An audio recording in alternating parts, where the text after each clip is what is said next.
Buletin Didik 4 April bersama saya Mimi Azira Abdullah. Assalamualaikum dan salam sejahtera.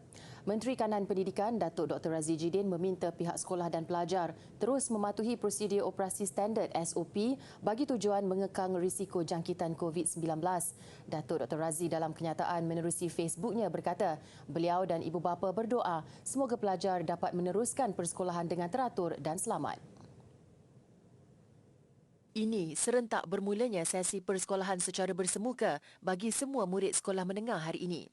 Mereka sebelum ini mengikuti sesi pengajaran dan pembelajaran di rumah PDPR selama 2 minggu sejak pembukaan sesi baru persekolahan pada 21 Mac lalu. Tambah Datuk Dr. Razzie, beliau turut menerima banyak perkongsian ibu bapa mengenai anak-anak sekolah berasrama yang mula melapor diri di sekolah masing-masing sejak awal pagi tadi.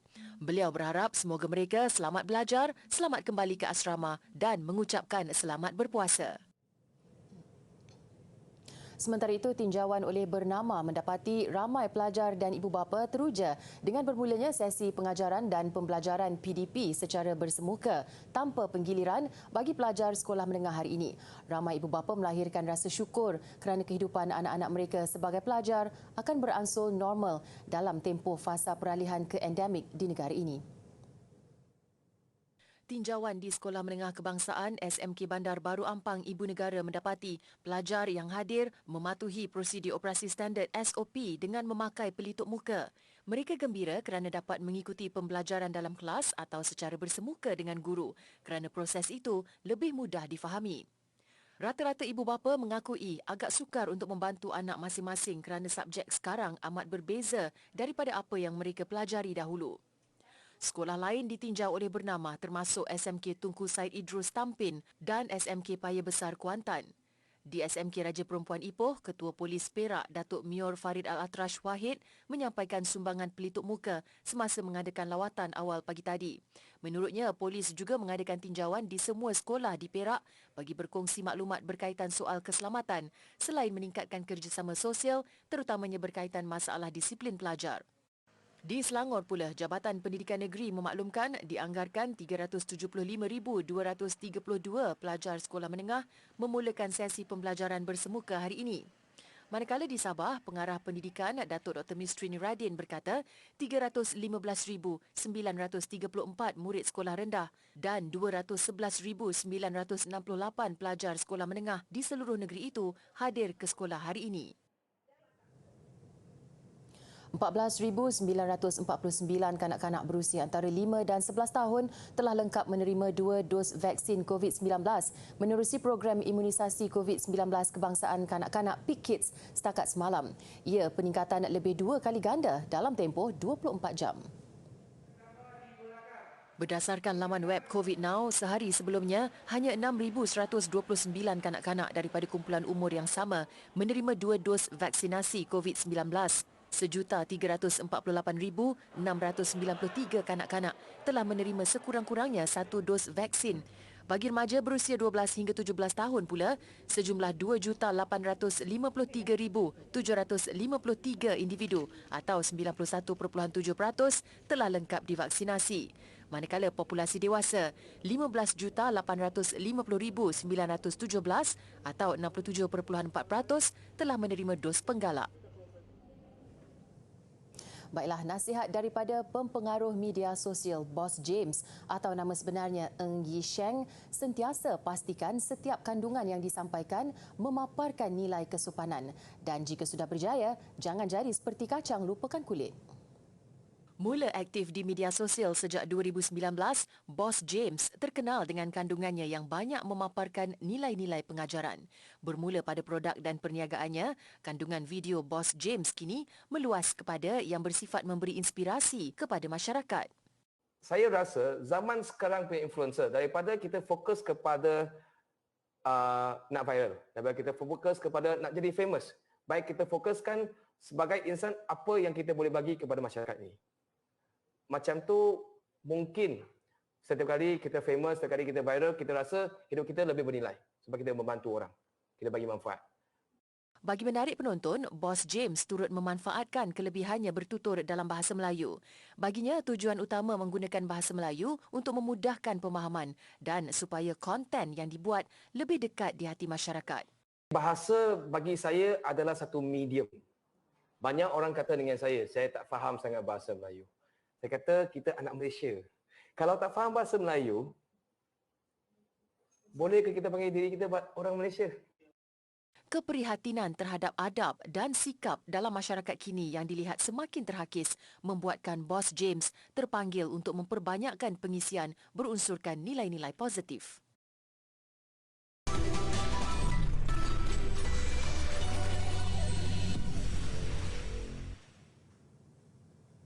Bertemu kembali. Meraikan kedatangan Ramadan, pasti ramai umat Islam yang berniat untuk khatam Al-Quran. Dalam 30 hari mengejar ganjaran, ada juga yang terkandas di tengah jalan. Namun menerusi program Tadarus Al-Quran secara dalam talian, sempena bulan turunnya kitab suci, ianya memudahkan. Dan lebih menarik, program ini terbuka kepada peserta yang buta huruf, malah dianjurkan secara percuma. Inna ja'alna fi Dianjurkan Pusat Pengajian Al-Quran Solusi Pandai Ngaji SOPAN, program ini bermula pada PKP lalu. Asalnya terbuka pada kumpulan kecil, namun kali ini menyasarkan 10,000 peserta dari dalam dan luar negara. Menurut timbalan pengetuanya Nur Hazwani Cik Adwan, dengan pendekatan mudah serta bimbingan pengajar, peserta akan dibimbing membaca Al-Quran sehingga khatam. Ramai antara pelajar-pelajar kami kat sini, diorang nak mulakan pembacaan Al-Quran, diorang rasa terseksa nak khatam satu hari satu juzuk tu. Jadi kami di Solusi Pandai Ngaji menganjurkan program ni untuk kita bantu dan sama-sama dapat meraihlah supaya diorang pun gembira dapat khatam Quran dan sebagainya. Satu juzuk Al-Quran sehari jelasnya, sesiapa saja boleh turut serta dalam program ini yang bertujuan menghayati bacaan Al-Quran. Malah beliau juga mengajak masyarakat menerapkan amalan membaca umul kitab Al-Quran meskipun kurang lancar. Lebih menarik, ilmu asas tajwid turut dikupas pada setiap sesi pembelajaran. Bila kita dengar banyak orang nak khatam pada bulan puasa dan sebagainya, pada awal bulan Ramadan dia pergi surau, pergi masjid untuk tadarus. Jadi bila diorang dah ada kekangan masa dan sebagainya, diorang tak dapat teruskan pengajian tersebut dan sebabkan perkara tersebut dia tak berjaya khatam. Tapinya bila kita buat secara online ni, kita ada ulangan, orang kata kita ada rakaman. Jadi sesiapa yang mengikuti kita ni tak ada alasan lagi nak terlepas untuk orang kata join. Bertukar status menjadi orang kurang upaya OKU tidak menjadi penghalang buat tukang masak N. Razwana Sadikin yang juga peniaga untuk berdiri di atas kaki sendiri. Bapa kepada 3 cahaya mata berusia 6 hingga 11 tahun itu menganggap semua itu adalah cabaran baginya untuk berjaya. N. Razwana memberitahu kehidupannya berubah apabila dia yang memandu kereta terlibat dalam kemalangan 20 tahun lalu. Insiden itu menyebabkan tempurung lutut kanannya retak. Allah bisa, tegal biasa. Walaupun bertongkat, N. Razwana, 52 tahun, masih mampu menguruskan kedai makannya dengan agak baik. Hampir semua perkara dibuat sendiri olehnya. Tugas itu lebih mudah apabila isterinya sanggup membantu. Suami saya dengan saya income dari sini. So nak tak nak dia kena bangun juga cari rezeki. Sepatutnya doktor dah nasihatkan untuk berehat. Sebab bila tempurung lutut tu dah pecah, joint atas bawah ni dia dah makin rapat. So makin dia buat dia bekerja, geseran makin kuat. So masa dia operate, joint pun hancur sama. So tempurung hancur, joint pun hancur. Dia 4 skru untuk ganti joint dan tempurung tu lah. Jadi dia punya pendapatan kita orang kat sini, nak tak nak kena juga survive. Sudah 7 tahun pasangan ini mengusahakan kedai makan di Jalan Parit Masjid, Kampung Dalam di Pontian, Johor. Sebab saya kena membuktikan yang walaupun saya macam tu, saya masih boleh berusaha. Boleh berusaha dan saya adalah lebih baik daripada orang lain. Orang yang sempurna ke, saya membuktikan ingin macam pada orang yang saya boleh buat. Dan saya cuba untuk mengelakkan daripada guide sana-sini untuk mendapatkan bantuan. Saya cuba elaklah benda-benda macam tu. Saya tak rasa kesal pun dengan apa yang terjadi pada saya. Saya rasa satu keseronokan dan satu cabaran bagi saya untuk lagi kuat bekerja. Dikenali sebagai kedai makan Angah Corner, N. Razwana turut menjual kuih muih. Menu yang menjadi pilihan utama pelanggan ialah aneka sup seperti sup gearbox kambing dan lembu. Bukan sekadar hiburan berbentuk humor, kini seni karikatur atau kartun mula menjadi rujukan pendidikan di peringkat pengajian tinggi. Malah pengisian menyentuh isu semasa melalui sindiran antara ilmiah tersirat yang membina buat pembaca dan peminatnya. Menurut Presiden Yayasan Kartunis Malaysia, Muhammad Desa Omar atau Juragan, kartunis negara mengambil inisiatif mewujudkan pelbagai galeri dan pameran kartun buat pelajar memperolehi ilmu. Beliau yang juga pengasas Rumah Kartun dan Komik Malaysia berkata, galeri itu juga menjadi tarikan pelancongan baru dalam mempamerkan karya kartun dan komik versi negara. Orang fikir, oh datang tengok kartun balik sebagainya. Tidak. Sebenarnya dengan adanya galeri ini, ia menjadikan tempat pelajar-pelajar yang mengambil kursus berkaitan, terutama seni kreatif, untuk membuat rujukan. Kalau satu ketika dulu, kita tidak ada tempat khas. Kita tidak ada muzium kartun, kita tak ada semua kan. Jadi kita adakan kursus-kursus jangka pendek untuk budak-budak sekolah rendah biasanya. Untuk pelajar yang IPT, sebelum ni saya juga ada ambil untuk mereka siapkan tesis. Penerima anugerah tokoh kartunis 2022 Maro atau nama penuhnya Nur Kamaro Muhammad Nor pula berkata, karyawan kartunis tanah air mempunyai inspirasi yang sama dalam membantu membina sahsiah dan pembangunan negara. Kebanyakan selalunya kita fokus pada isu semasa lah. Contoh pada isu pengguna ataupun kadang-kadang saya pun main isu politik, tapi lebih kepada orang kata untuk sinis ataupun humor je lah.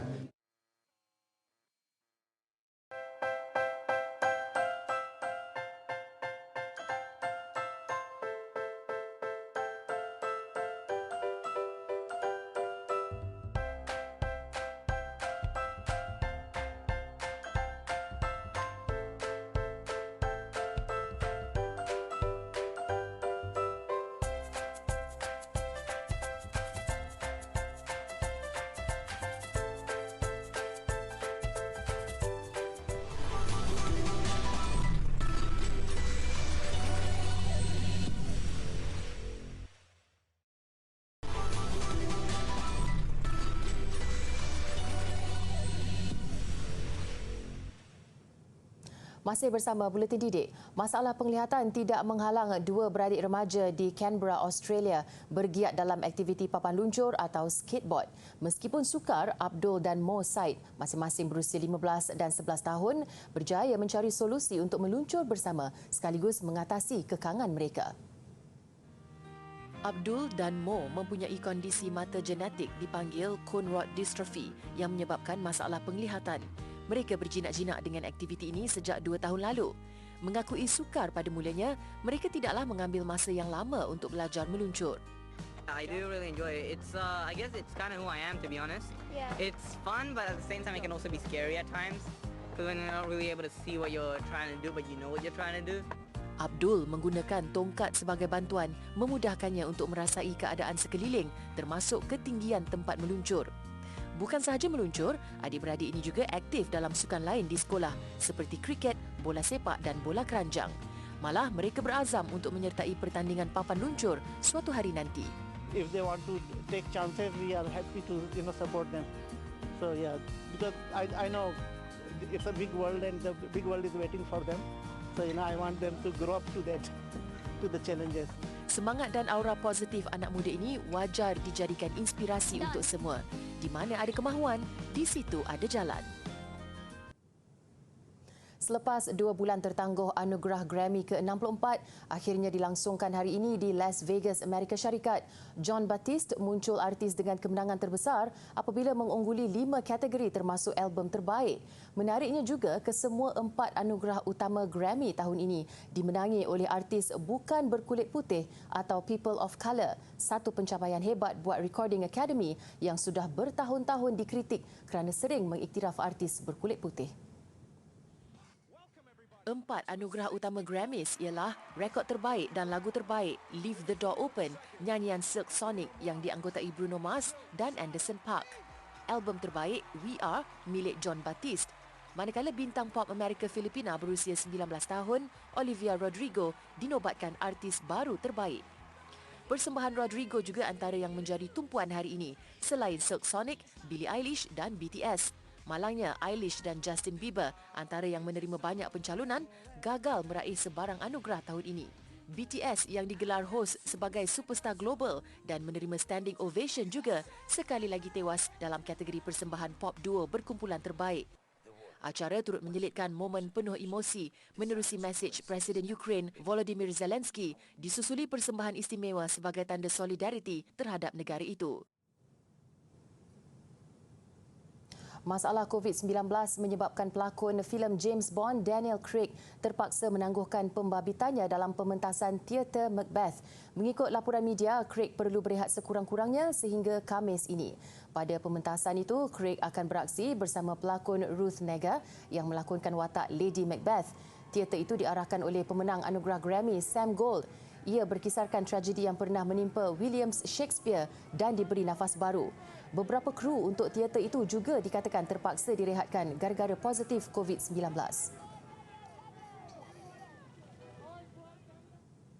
Seterusnya, Estelle Harris yang terkenal melalui wataknya sebagai ibu dalam siri komedi Seinfeld meninggal dunia pada Sabtu lalu. Beliau berusia 93 tahun. Sitcom Seinfeld terkenal pada 90-an dan hasilnya Harris diminta untuk menggunakan suaranya sebagai Mrs. Potato Head dalam filem Toy Story. Filem lain yang pernah dibintangi Harris antaranya Toy Story 2 dan Once Upon a Time in America. Harris meninggalkan 3 orang anak, 3 cucu dan seorang cicit. So, bahan pameran ini akan menerangkan salah satu konsep sains iaitu Bernoulli Principle. Dalam konsep ini, Bernoulli menyatakan bahawa jika terdapat benda lir iaitu sama ada air ataupun udara bergerak laju, ia akan menghasilkan rasa tekanan rendah pada bahagian tersebut. Dan kenapa bola tersebut terapung adalah kerana di bahagian bawah punya tekanan rendah, tetapi bahagian kiri dan kanan serta di bahagian atas bola tersebut akan membantu untuk memberi sokongan pada bola tersebut untuk kekal pada satu tempat seperti yang anda lihat dalam pameran yang